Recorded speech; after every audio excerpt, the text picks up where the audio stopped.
I was curious. I know you run it. I didn't know if you had any other partners that you work with, or is it just solely Jeff? It is solely me. I do have other like reaches into other business avenues, I guess, branches off of First Call Fitness. So one of them is the Excellence Cartel, which is a weekly podcast that I co-host with Jeff Black and Jason Theobald, both other coaches in the industry. And we talk mainly about the business of fitness and how we manage our individual coaching businesses and brands. And we also get into like thyroid health, managing menopause, all these nitty gritty sciencey topics that people, it's just free advice. So if you want to look it up on Apple Podcasts, it's called The Excellence Cartel. We also have something called the Physique Education Collective, where we travel to different gyms in the US. We've been to a couple locations, and the gyms will host us, and we just we provide a conference. And we usually have about 30 to 50 people in attendance, and we just talk about a variety of different topics. And so it's us three plus, we have like other coaches join us depending on who's available. So those are the other two things that I kind of have my hands in addition to running the day to day at First Call Out. The podcast is usually recorded at 3:30 Eastern Standard Time on Tuesdays, and we upload it, or I upload it on Wednesday, and that it's available on social media. Yeah. Nice. All right. Yeah, that's good to know. People can definitely give that a follow. So when you started 7 years ago, did you have a long-term plan? Do you have a 1-year plan, a 5-year plan? Like, where do you think you are considering like where you started? How hard has it been to get to this point, I guess? I mean, it's not an easy business to grow. I can imagine. It's not at all. Like when I started this, I was still working my corporate finance job. So for people who obviously don't know me on this podcast, I went to Bentley University for my undergrad. I graduated in 2006. I worked about 10 years in corporate finance, in retail, and in healthcare. And then I went back for my MBA at Bentley in 2016. And I started First Call Fitness in 2013, excuse me. So I did that concurrently with my finance jobs. And I started just training like friends, people at the gym. I did it for free. I had like 2-3 people. And then I started, people were saying, oh, I'm getting good results. So I started charging like $25 a month. People would send me money on PayPal or just pay me cash at the gym. And just word spread. And eventually I found myself with 10, 15 clients. I was still making a decent salary at my finance jobs. And I was making like an additional $1,000 a month, just side income. And one day it just grew. It just kept growing and growing, to the point where in 2016, I was able to leave my finance job, go full time and study, and First Call paid for everything. And then after that, it just took off.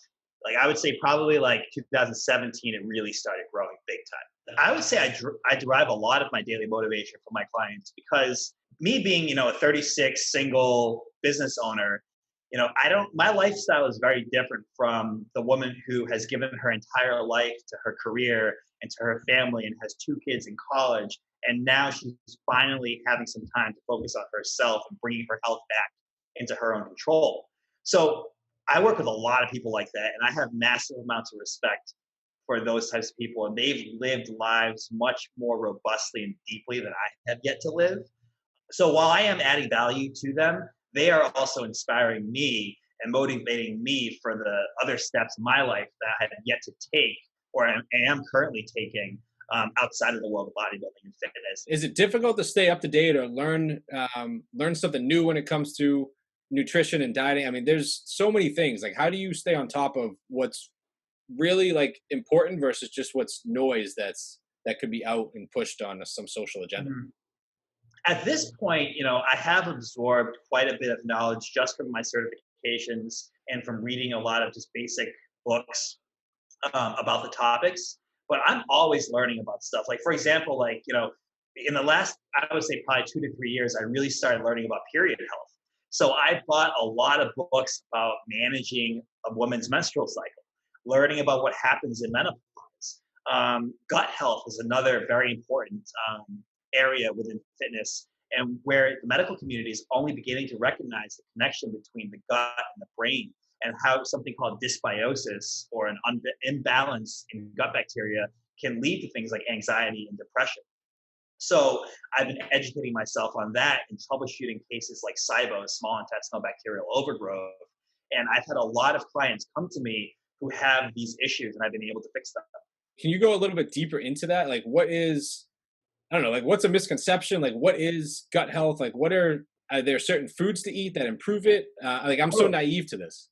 Yeah. So GI health is basically like a lot of women will experience this, or a lot of guys too, actually both genders. Just like chronic bloat, gas, constipation, or diarrhea. It can manifest in many different ways. Low stomach acid, and that can be tested. But basically, like people who have very slow motility and digestive capacity. So when I talk to a lot of women in my intake forms, I'll ask them like, how often do you produce a bowel movement? And a lot of women will say, oh, I go to the bathroom like 2 times a week, 3 times a week, and they think it's normal, and it's not. I'm like, you should be going 3 times a day. So to me, bells are going off in my head. I'm like, wow, you got something going on here. So usually it begins with like a temporary elimination of food. So I get rid of red meat, I get rid of dairy, low FODMAP, gluten free, all that kind of stuff. I just clean up the diet. I tell them not to drink alcohol for about 4 weeks. Remove that because that can inflame the GI on its own and impair liver toxification. And so once we do that, a lot of symptoms clear up. If that doesn't work, there are some there are some herbs that will get rid of bacteria and something called biofilms. So you kind of clear out the GI tract. And if you do that in conjunction with a good diet, over time the dysbiosis will kind of relieve itself, and people lose a lot of bloat and weight just from doing that.